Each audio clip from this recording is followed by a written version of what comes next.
नमस्कार, सुबह के 10 बज रहे हैं। आप देख रहे हैं नेशन 10। आपके साथ मैं दीपिका सिंह। करते हैं खबरों की शुरुआत बड़ी खबर के साथ, जहां नोएडा एक्सप्रेस वे पर भीषण हादसा हुआ। घने कोहरे की वजह से 15 बसें आपस में टकरा गईं। देखिए, इस सर्दी का सबसे बड़ा कोहरा, यानी कि कहें सबसे घना कोहरा आज के दिन पड़ा। इसकी बात ये रही कि तमाम जो गाड़ियां हैं, विजिबिलिटी बेहद कम रही। इसी की वजह से हादसे की खबरें अब सामने आ रही हैं। हालांकि ये राहत की बात है, किसी के हताहत होने की सूचना नहीं। तस्वीर जरा आप देखिए, ये विजिबिलिटी कम हुई और इसी के चलते एक एक कर तमाम गाड़ियां जो आगे पीछे थी आपस में टकरा गई हैं। नोएडा एक्सप्रेस वे का ये हाल, ये तस्वीरें जहां घना कोहरे की वजह से 15 गाड़ियां टकरा गई, चूंकि विजिबिलिटी बेहद कम है।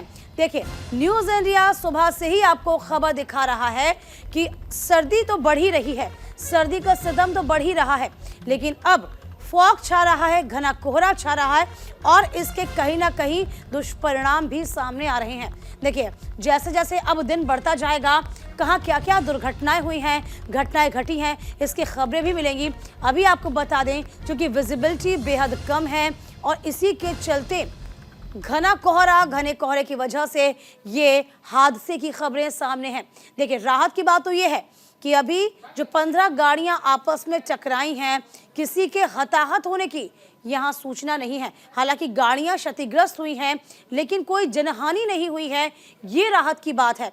इसी के चलते आपसे लगातार कहा जा रहा है, क्योंकि ठंड का प्रकोप बढ़ेगा और इसी के साथ साथ घना कोहरा दिल्ली एनसीआर में छा रहा है। इसी के साथ साथ देखिए, यदि आप घरों से बाहर निकलते हैं तो एहतियात बरतें और अपनी हेडलाइट्स को लगातार ऑन रखें। और ये लगातार जानकारी हम साझा कर रहे हैं। आज सुबह की तस्वीरें, जहां देखिए आप किस तरीके से बड़े बड़े वाहन भी क्षतिग्रस्त हो गए हैं, एक दूसरे से टकरा गए हैं। ये देखिए नोएडा एक्सप्रेस वे का हाल। तमाम जानकारी के साथ हमारे संवाददाता नरेंद्र ठाकुर इस पूरी खबर पर नजर बनाए हैं। नरेंद्र, देखिए, आज सुबह से ही हम खबरें दिखा रहे हैं कि घना कोहरा किस तरीके से छाया हुआ है, इसके दुष्परिणाम भी सामने आए हैं। और देखिए किस तरीके से नोएडा में यूं कहें कि एक्सप्रेस वे पर 15 गाड़ियां आपस में टकरा गई। फिलहाल जानकारी दीजिए आप। बिल्कुल, देखिए बताना चाहूंगा, जिस तरीके से सुबह से ही हम खबर दिखा रहे थे, लोगों को जागरूक कर रहे थे कि सुबह से ही जो, क्योंकि घना कोहरा था, विजिबिलिटी बिल्कुल जीरो थी। इसी के चलते कुछ देर पहले ही जो यमुना एक्सप्रेस वे है, जो नोएडा से आगरा की तरफ ये लोग जा रहे थे, तो जैसे ही जेवर के पास, थाना क्षेत्र के पास, दयानंदपुर गांव के पास ये यमुना एक्सप्रेस वे पहुंचते हैं तो लगातार 1 दर्जन से ज्यादा गाड़ियां आपस में टकरा जाती है। जैसे ही गाड़ियां टकराती हैं, सूचना पाकर मौके पर पुलिस पहुंचती है और एम्बुलेंस को भी बुलाती है, क्योंकि कई लोग इसमें घायल भी हुए हैं। उनको नजदीक के अस्पताल में पुलिस ने भर्ती करा दिया गया है। और जो ट्रैफिक, जो मतलब गाड़ियां जो टकरा कर जो खड़ी हुई थी यमुना एक्सप्रेस पे, उनको बिल्कुल साइड में लगवा दिया गया है क्रेन की मदद से। तो कहीं ना कहीं जो लोग हैं, बिल्कुल अब यही आपने जो दर्शक है हमारे न्यूज इंडिया के, हम उनको यही बताना चाहेंगे कि घर से जब भी निकले, बिल्कुल सचेत होकर निकले। सुबह सुबह अगर जरूरी काम है तभी निकले, नहीं तो जिस तरीके से विजिबिलिटी जीरो दिखाई दे रही है, घना कोहरा है, उसको अवॉइड करना चाहिए। जी बिल्कुल, देखिए, जब हम एक्सप्रेस वे पे चलने की बात करते हैं, जब हम जाते हैं वहां पर एक स्पीड लिमिट तय होती है और स्पीड लिमिट के अनुसार ही गाड़ी आगे बढ़नी चाहिए। और जब बात कोहरे की आ जाती है, तब इन तमाम स्पीड्स को कम रखना चाहिए और इसके लिए भी चार्जेस लगते हैं, यूं कहें कि चालान का प्रावधान है। बावजूद इसके लोग इस बात को नहीं समझ पाते। बिल्कुल, देखिए दीपिका, आपसे कुछ दिन पहले ही यमुना प्राधिकरण द्वारा एक बैठक की गई थी। उसमें जो जो स्पीड थी वाहन चालकों को कम कर दी गई थी, रोक लगा दी गई थी। चालान लगातार जारी हो रहे थे, क्योंकि पर जो लोग हैं, कुछ लोग जागरूक नहीं हो पाते, जिनकी वजह से ये इतना बड़ा ये हादसा देखने को मिलता है। कहीं ना कहीं जो लोग हैं, जो लापरवाही करते हैं, उनको अब कहीं ना कहीं जब घर से निकल रहे हैं, वो सचेत होकर ही निकले। क्योंकि अगर यमुना एक्सप्रेस वे अगर बात करें, क्योंकि ग्रेटर नोएडा से पूरा आगरा तक का यमुना एक्सप्रेस वे है, क्योंकि लगातार हर साल वहां घने कोहरे की वजह से हादसे होते हैं। और जब हादसा होता है तो बड़ा हादसा होता है, क्योंकि लगातार जो स्पीड में लोग गाड़ियां चलाते हैं, और जो गाड़ियां, जब एक गाड़ी टकराती है तो लगातार कई गाड़ियां आपस में टकराती हुई देखने को मिलती है। जिस तरीके से 7 सुबह हादसा हुआ है, करीब एक दर्जन से ज्यादा गाड़ियां आपस में टकराई हैं, तो कहीं ना कहीं बिल्कुल। अब लोग जो लापरवाही ये लोग कर रहे हैं और ट्रैफिक पुलिस प्रशासन को भी इसमें कार्रवाई करनी पड़ेगी। जी बिल्कुल, जरा सी लापरवाही आपकी जान ले सकती है। ये तमाम बातें अब समझनी होंगी, क्योंकि अब जो स्थितियां हैं वो अलग हैं। अब कोहरा बढ़ता जा रहा है, लोगों को बहुत समझना होगा। बहुत शुक्रिया नरेंद्र आपका तमाम जानकारी देने के लिए। इस बीच बड़ी खबर आपको बता दें, राहुल गांधी ने कल सुबह पहलवानों से मुलाकात की। कुश्ती संघ के विवाद के बीच पहलवानों से मुलाकात बेहद खास है। हरियाणा के झज्जर में पहलवानों से मिले हैं राहुल गांधी। अखाड़े में जाकर पहलवानों से मुलाकात की गई है। अखाड़े में बैठकर बजरंग पूनिया से खास बातचीत की है। दीपक पूनिया के गांव पहुंचे राहुल गांधी। तस्वीर जरा देखिए, आज बुधवार के दिन सुबह जब घना कोहरा छाया हुआ था, कोहरे को चीरते हुए इस अखाड़े में पहुंचे हुए हैं राहुल गांधी। तो फिलहाल आज आपको बता दें, अखाड़े के भीतर राहुल गांधी। इससे पहले आपको याद होगा प्रियंका गांधी भी पहुंची थी, कांग्रेस की सचिव यहाँ पर साफ तौर पर साक्षी मलिक के घर पहुंची थी। वहां भी उन्होंने ढांढस बंधाने की कोशिश की थी। हालांकि ये आपको बता दें कि सरकार ने WFIU को इस वक्त रद्द कर दिया है। जो नए नवेले अध्यक्ष बने थे उनको भी यहाँ पर सस्पेंड किया गया है। लेकिन ये तस्वीरें बहुत कुछ बयां कर रही हैं, क्योंकि अखाड़े में जाकर बजरंग पूनिया से मिलना, उनके गांव जाना, उनसे मुलाकात करना, इसके क्या मायने निकाले जाना चाहिए आप और हम बेहतर समझ सकते हैं। लोकसभा चुनाव भी नजदीक है और यूं कहें जिस तरीके से यूं कहें पहलवानों और सरकार के बीच में जो ठनी हुई है, इस ठनी का कहीं ना कहीं फायदा उठाने की कोशिश यहां पर कांग्रेस जरूर कर रही है। हालांकि बीजेपी कोई मौका यहां नहीं देना चाहती है। जो रूटीन होता ना रेसलिंग का, वो देखने के लिए आए। कुश्ती की उन्होंने और मेरे साथ ही कर रहे थे, तो देखने आए थे कि भाई जो एक खिलाड़ी होता है उनका जीवन कैसे होता है, रेसलिंग का जीवन कैसे होता है, तो वो देखने के लिए आए थे। तमाम जानकारी के साथ हमारे संवाददाता आनंद इस पूरी खबर पर नजर बनाए हुए हैं। आनंद, देखिए, जिस गांव में, झज्जर के जिस गांव में पहुंचे हैं वो छारा गांव है, और छारा गांव के बारे में कहा जाता है यहीं से बजरंग पूनिया ने शुरुआत की अपने करियर की, और यहीं उन्होंने कुश्ती करी। दीपक पूनिया ने शुरुआत करी। हालांकि ये जो पूरा उनका आज मिलना था, जो कार्यक्रम था, क्या पहले से तय था या फिर यूं कहें कि राजनीति को रंग दिया जाना था? क्या माने आनंद?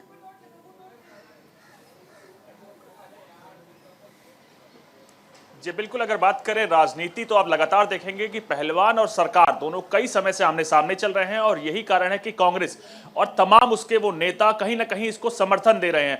अगर आप प्रियंका गांधी को देखें तो प्रियंका गांधी कुछ दिन पहले खुद साक्षी मलिक और बजरंग पूनिया से दिल्ली के निवास पर उनसे मिलने गए थे, और अब राहुल गांधी खुद अचानक पहुंचे हैं उनके गांव में, और जहां उन्होंने तमाम चीजें देखी कि लाइफलाइन कैसे होती है, तमाम वो प्रक्रिया, पहलवान कितने बजे उठते हैं और दंगल की प्रैक्टिस कैसे करते हैं, और उसके बाद मुलाकात की और बात की, तो आप कहीं ना कहीं देखेंगे कि पहलवान और सरकार में कांग्रेस का समर्थन तमाम पहलवानों को है, और इसी का इल्म सरकार को भी है। और यही कारण है कि सरकार ने WFI यानी रेसलिंग फेडरेशन ऑफ इंडिया को सस्पेंड किया हुआ है। उसके नए अध्यक्ष को पदभार संभालने के बाद एक फैसला लिया गया, उसके बाद तमाम फैसले उनके वहीं रोक दिए गए हैं। तो सरकार कोशिश करेगी, 2024 का चुनाव है और हरियाणा में भी अगले साल चुनाव होने हैं, तो कहीं ना कहीं इसका सीधा असर उन चुनावों पे देखने को मिलेगा। तो सरकार भी कोई कोर कसर नहीं छोड़ना चाहती है, और लगातार आप देखेंगे सरकार भी कोशिश कर रही है कि वो तमाम कोशिश तो यहाँ पर सरकार बहुत कर रही है। कोई ऐसा लूप होल नहीं छोड़ना चाहती है जिससे कि विपक्ष को मुद्दा मिल जाए, विपक्ष इसमें राजनीति करे। लेकिन राहुल गांधी का, हालांकि कहा जा रहा है कि वो दिनचर्या देखने गए थे और मुलाकात करने गए थे। देखिए, हम इसलिए भी कह रहे हैं, इस पर इसलिए भी जोर दिया जा रहा है क्योंकि यहाँ पर INDI ये नया गठबंधन तैयार है। कांग्रेस अब तैयारियों में जुट चुकी है। बीजेपी मौका नहीं देना चाहती, लोकसभा चुनाव नजदीक है। लेकिन यहाँ पर किस तरीके से पॉलिटिक्स की जा रही है, ये दर्शकों को भी दिखाई दे रहा है।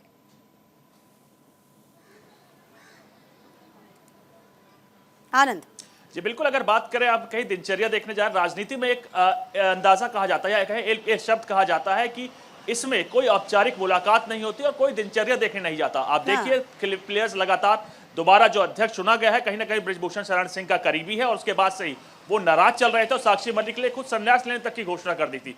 आपने देखा होगा, जैसे ही संन्यास लेने की बात हुई उसके बाद से ही कांग्रेस कि तमाम नेता प्रियंका गांधी, दीपेंद्र हुड्डा और अब राहुल गांधी खुद सामने आए हैं, उनके घर तक गए हैं, कहीं ना कहीं अपनी सहमति उनको जता रहे हैं कि जो भी कुछ हो रहा है वो प्लेयर्स के अगेंस्ट है। और कहीं ना कहीं 2024 का चुनाव और अगले साल लोकसभा चुनाव के 1 साल बाद ही, यानी अगले साल ही विधानसभा चुनाव होने हरियाणा में, तो इसका सीधा असर उस पर पड़ेगा। और यही कारण है कि विपक्ष कांग्रेस लगातार खिलाड़ियों से मिल रही है, अपना समर्थन जता रही है। लेकिन अगर सरकार की बात करें तो सरकार भी इसमें ऐसी कोशिशें कर रही है कि तमाम खिलाड़ी को यह ना लगे कि सरकार उनके अगेंस्ट है। यही कारण है कि WFI को तुरंत सस्पेंड किया गया, उनके अध्यक्ष को तुरंत सस्पेंड किया गया। अगर आप नैतिकता दे, कॉन्स्टिट्यूशनल हिसाब से देखें तो ये जो बॉडी है WFI, ये एक ऑटोनोमस बॉडी है। हाँ। सरकार के ज्यादा निरंतर उसके हाथ में नहीं होता और लगातार यही कारण है कि उसको सस्पेंड करके सरकार ने भी छोड़ा हुआ है। तो तमाम चीजों को देखते हुए कहीं ना कहीं राजनीति में अब कांग्रेस अपने हिसाब से पास चल रही है और यूं कहे कि राहुल गांधी का जो नया अंदाज है सबको पसंद भी आ रहा है। राहुल जोड़ो यात्रा, यूं कहे भारत जोड़ो यात्रा के बाद राहुल गांधी जिस तरीके से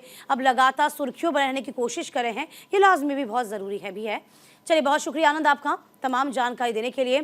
इधर खेल मंत्रालय की ओर से कुश्ती संघ को निलंबित करने के बाद भी खिलाड़ियों का जो गुस्सा है वो शांत नहीं हुआ है। पहलवान साक्षी मलिक, बजरंग पूनिया के बाद अब विनेश फोगाट ने भी ऐलान किया है कि विनेश ने पीएम मोदी को खुला पत्र लिखते हुए अर्जुन पुरस्कार और खेल रत्न को वापस लेने का ऐलान कर दिया। उनका कहना है कि वह अपना मेजर ध्यानचंद खेल रत्न और अर्जुन अवार्ड वापस कर रहे हैं।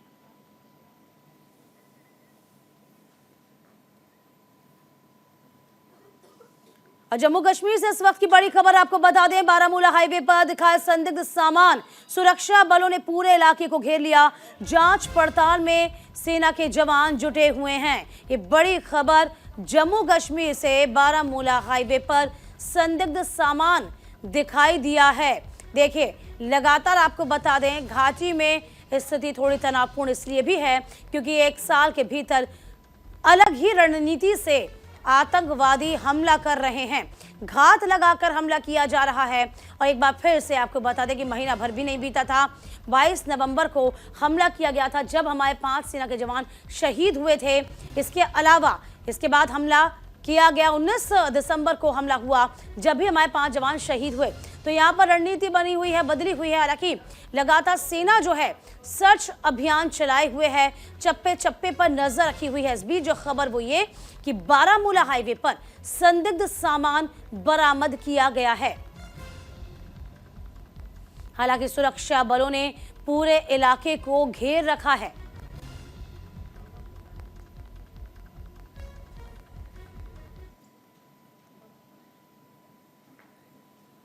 इस बीच बड़ी खबर आपको बता दें, 29 दिसंबर को जेडीयू की राष्ट्रीय कार्यकारिणी की बैठक में शामिल होने के लिए आज दिल्ली आएंगे बिहार के सीएम नीतीश कुमार। इस बाबत बड़ा फैसला भी ले सकते हैं। लल्लन सिंह के इस्तीफे की पेशकश के बाद लल्लन सिंह को मनाने में क्या नीतीश कुमार लगे हुए हैं। इसी बीच और बैठक को लेकर चर्चा का दौर भी लगातार जारी है, जिसमें कहा जा रहा है कि जेडीयू के राष्ट्रीय अध्यक्ष लल्लन सिंह बैठक के पूर्व या बैठक के दौरान इस्तीफा दे सकते हैं। हालांकि ये कल चर्चा गर्म रही थी कि लल्लन सिंह ने इस्तीफा सौंप दिया है। हालांकि पार्टी ने इसे साफ तौर पर खारिज कर दिया, लेकिन इस्तीफों के बीच अभी भी चर्चा का बाजार गर्म है। तो फिलहाल आपको बता दें, नीतीश कुमार पहुंचेंगे आज दिल्ली, चूंकि 29 दिसंबर को राष्ट्रीय कार्यकारिणी की बैठक होनी है। इसी को लेकर पहले से ही क्या स्थितियों को भांपते हुए लल्लन सिंह ने इस्तीफा दे दिया।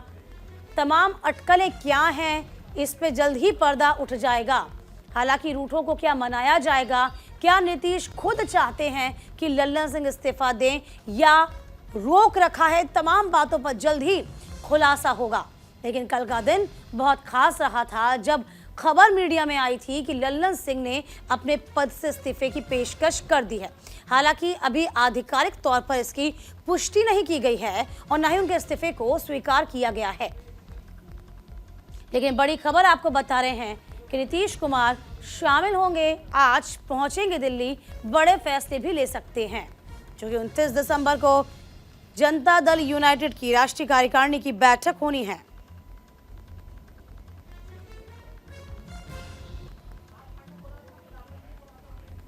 कंचन हमारी सहयोगी बनी हुई है इस पूरी खबर पर। कंचन, देखिए कल का दिन बहुत ही गहमा गहमी भरा रहा था। बिहार में किस तरीके से राजनीतिक सरगर्मी देखने को मिली जब लल्लन सिंह ने अपने इस्तीफे की बात आई थी, वो खबरें सामने आई थी। हालांकि आधिकारिक तौर पर इसकी पुष्टि नहीं हुई है। आज नीतीश पहुंच रहे हैं, इसके क्या मायने? जी जी बिल्कुल। देखिए 29 दिसंबर को दिल्ली में जेडीयू राष्ट्रीय कार्यकारिणी की बैठक होनी है। ऐसे रूमर्स हैं कि लल्लन सिंह ने इस्तीफा दे दिया है, लेकिन अभी इस बात का कोई साक्ष्य नहीं है कि, और ना ही किसी ने पुष्टि की है कि उन्होंने इस्तीफा दे दिया है। ये बात 29 तारीख को जो बैठक होगी उसके अंदर ही साफ हो जाएगा। ऐसे रूमर्स आ रहे हैं कि नीतीश कुमार अध्यक्ष पद का भार संभाल सकते हैं, लेकिन इन रूमर्स के बीच में अभी कुछ भी कहना संभव नहीं है, सही नहीं है कि लल्लन सिंह ने इस्तीफा दे दिया है और आगे क्या क्या होगा, ये 29 तारीख को साफ होगा। चलिए, बहुत शुक्रिया आपका तमाम जानकारी देने के लिए। चलिए अब नजर दौड़ाते हैं। इस वक्त अयोध्या में भव्य राम मंदिर बनकर तैयार हो रहा है। मंदिर के निर्माण में तेजी आ गई है। धीरे धीरे इसे भव्य रूप लेता जा रहा है राम मंदिर। राम जन्मभूमि न्यास समिति ने जारी की है इसकी तस्वीरें। आईजी प्रवीण कुमार के हाथ में सुरक्षा का जिम्मा है। तो 22 जनवरी को राम मंदिर की प्राण प्रतिष्ठा की जाएगी। देखिए तस्वीरें, ये भव्य तस्वीरें जहां काम में तेजी देखने को मिल रही है। राम मंदिर धीरे धीरे भव्य रूप लेता जा रहा है। राम जन्मभूमि न्यास समिति ने राम मंदिर की भव्य तस्वीरें सामने की। हम तस्वीरें आप तक साझा कर रहे हैं जिसमें आपको देखकर लगेगा राम मंदिर में अद्भुत कलाकृतियां कितनी बेहतरीन हैं, कितनी नायाब हैं।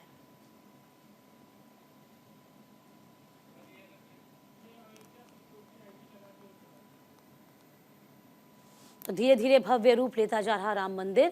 ये तस्वीरें, आईजी प्रवीण कुमार के हाथ में सुरक्षा का जिम्मा, और तस्वीरें इस बात की तस्दीक कि लंबे इंतजार के बाद भगवान श्री राम विराजेंगे, राम लला विराजेंगे।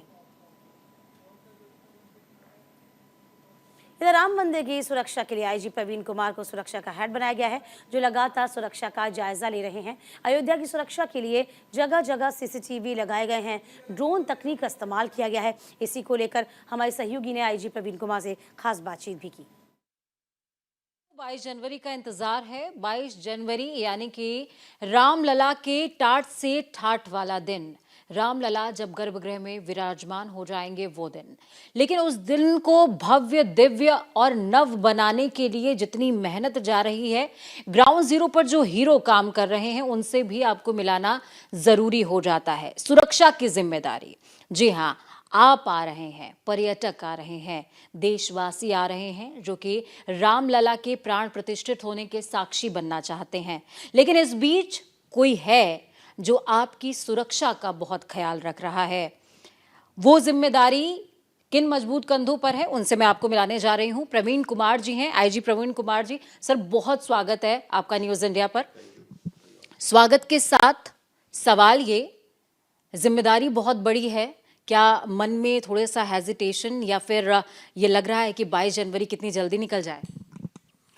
नहीं, हेजिटेशन नहीं है। और ये मैं कहा जाता है राम काज कीने बिनु मोहि कहाँ विश्राम, हमारे यहाँ तो पहले से तो बेसिकली ऐसा नहीं है। जो काम हमारा है, जो हमको सौंपा गया कार्य है, वो हम लोगों का एक कर्तव्य रहता है और हम लोग उसको करने के लिए हमेशा तत्पर हैं।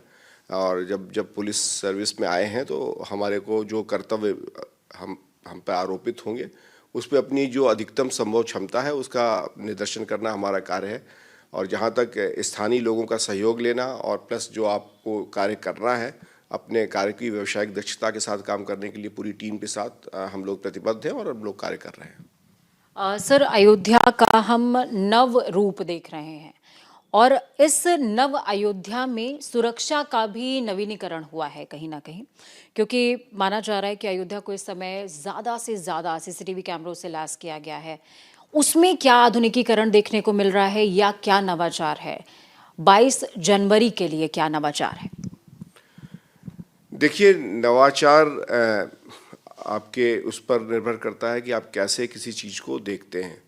नवाचार इस बात को लेकर के है कि कैसे सुरक्षा और सुविधा के बीच में संतुलन कायम किया जाए।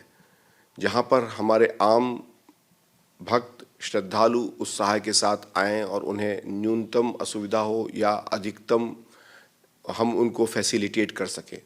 वहीं साथ साथ ये हमेशा के लिए स्थापित रहा है कि ये सुरक्षा के लिए सर्वाधिक संवेदनशील स्थलों में से एक है। तो वहाँ पर हम सुरक्षा के जितने भी नए प्रतिमान हैं उनको न सिर्फ अंगीकार करें बल्कि उसका समय समय पर उसका अनुश्रवण भी करते रहें। चलिए इसी के साथ इस खास पेशकश में अभी के लिए बस इतना ही। वक्त छोटे से ब्रेक का, ब्रेक के उस पार भी खबरों का सिलसिला लगातार जारी।